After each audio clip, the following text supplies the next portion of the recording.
Hola, oyentes, lectores, pandemials, les habla Luis y quería compartir con ustedes un poco del contexto histórico de este libro, lo cual creo que puede hacer más disfrutable la lectura. Como ya sabrán, muchos de los que han leído a Casanova o están leyéndolo o saben algo de él, resulta muy interesante este libro porque Casanova tiene una vida llena de aventuras que suceden en varias partes de Europa porque él viaja bastante y que lo encuentran a veces cerca del Papa, de Franklin, de Mozart, de la Inquisición. Entonces nos va dando un gran pantallazo muy preciso porque él es un gran escritor y un gran observador de lo que era la Europa a mediados del siglo XVIII. A esto se le suma la característica que le ha dado más renombre, que es la de ser un seductor o la de tener muchos amoríos. Voy a hacer un pequeño interludio aquí porque no me quiero olvidar. Por favor, no se olviden de darle me gusta y suscribirse a este canal, y voy a dejar también mis otros enlaces de la música que hago. Yo soy cantautor. Esto que hago es, digamos, algo que hago con mucho placer, mucho gusto, y lo he explicado en uno de los videos anteriores que tiene el logotipo del Quijote y Sancho. En 3-4 videos expliqué por qué lo hago, así que para el que le interese o la que le interese puede ir ahí. Pasemos entonces directamente al contexto geográfico histórico de la vida de Casanova. Geográficamente está en una Europa dividida muy diferente a la actual. Nosotros pensamos quizá que Casanova era italiano, pero no es así, era veneciano de la Serenísima República de Venecia.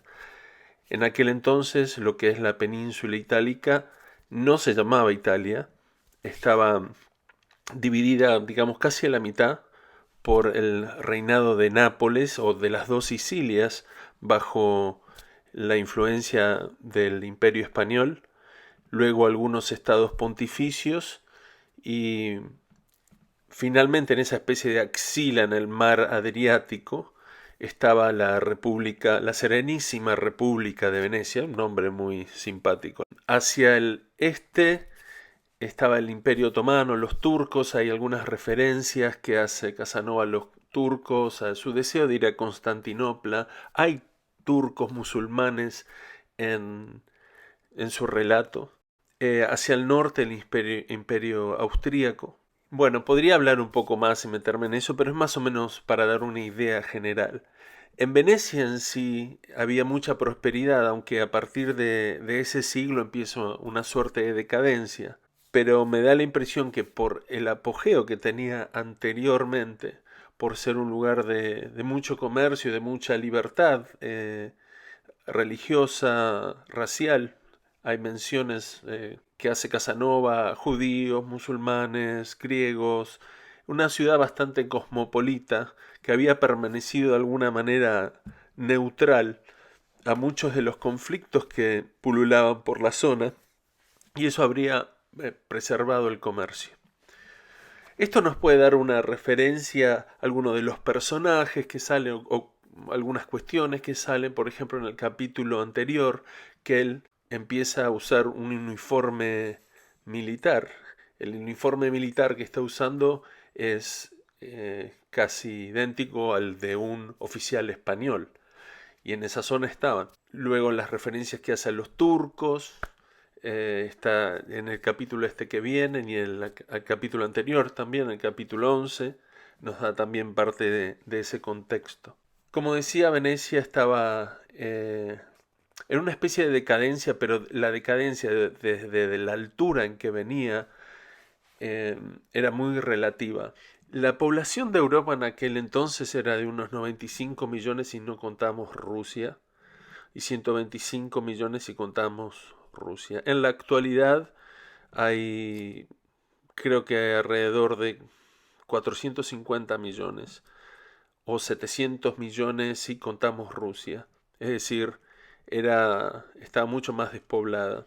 Algo muy interesante que sucede en estos relatos, sobre todo en los últimos 3 capítulos, el 10 y el 11 y algo en el 12, es la cuestión de las plagas, que tiene que ver con nuestro presente en este momento, no una plaga, pero una pandemia, porque se ve que todavía habían coletazos de la plaga, la peste negra que se le llamó, la gran plaga, tuvo dos fases, ¿no? En 1300 y después a finales de 1600, pero no eran enfermedades que se iban, sino que volvían a haber focos aquí y allá, tanto que creo que es en el capítulo 9 o en el 10 en que Casanova llega a Venecia y tiene que estar en cuarentena.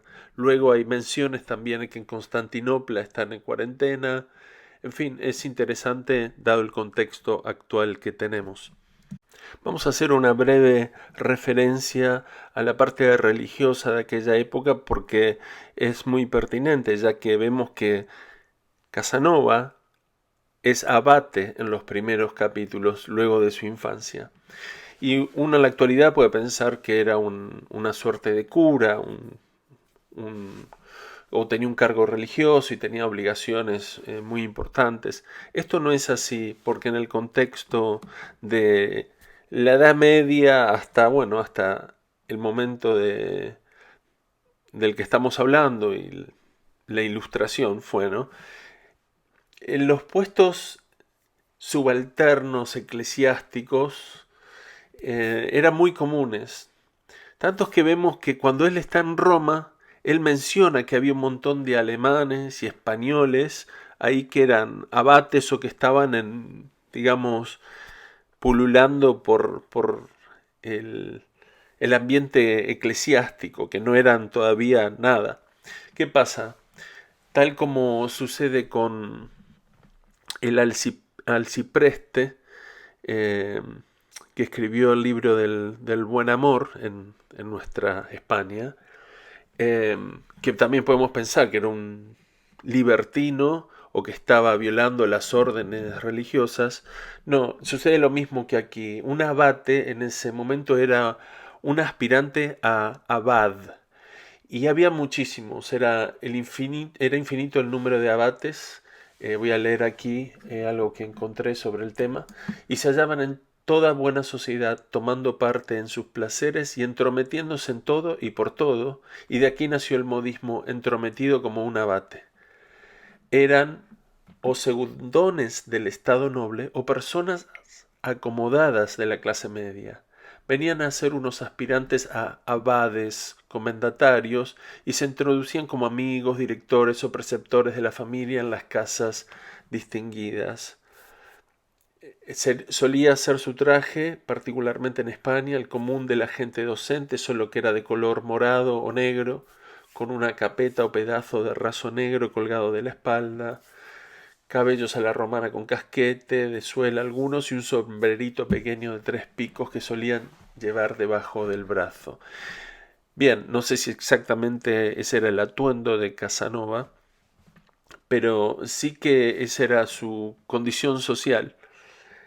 Era alguien ascendiendo en la sociedad, eso es lo que estaba, digamos, disponible para las clases medias, para alguien de clase media que quería subir socialmente, era algo hacer. Así que eh, eso también nos da un contexto, no es que era un cura, un religioso, en un momento lo quieren hacer, pero él lo rechaza. La mortandad en aquel tiempo era mayor, por supuesto, que la actual, y la expectativa de vida iba hasta alrededor de los 40 años. También en aquel tiempo las mujeres y los hombres también se casaban más jóvenes.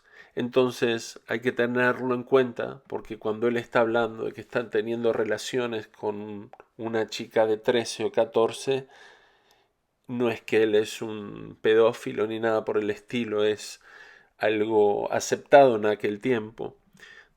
También hay que tener en cuenta que esas primeras aventuras, hasta ahora por lo que venimos leyendo, él está entre los 16 y 20 años. Mencioné hace un momento que este era el periodo, este siglo fue el de la Ilustración.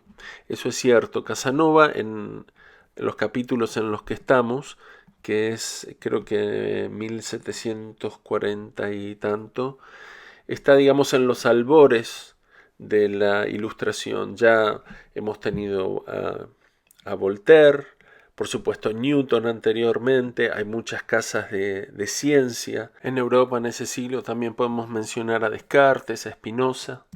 En el arte Vivaldi, Mozart, a quien él conoce también, pero no me quiero adelantar. Es el momento de la Ilustración y toda la ebullición hasta llegar a lo que fue la Revolución Francesa, 1796, pero antes la Revolución Norteamericana. Y Casanova conoce a Franklin, Franklin estuvo mucho en París, y entonces estaba todo eso en ebullición. Es una época muy interesante, creo yo, de la humanidad. He hecho una pausa y he visto cuánto lleva este video. Ya son 12 minutos. No quiero hacerlo muy largo. He dejado aquí algunas imágenes del mapa de Europa, otra de Venecia y hay una del Palazzo de Malipiero, que es el lugar donde lo bautizaron a Casanova. Hay otra también de una carta, es decir, que se puede ver su letra. Fue escrito este libro en francés. Bueno, los saludo a todos, espero que estén bien, que se estén cuidando y cuidando a los demás y bueno, pensando un poco toda esta situación en la que estamos en el mundo y que les sean de buena compañía estas lecturas. Como dije anteriormente, el capítulo 12 es bastante largo, así que ya lo he empezado a leer, pero espero tenerlo completo para mañana. Les mando un gran abrazo.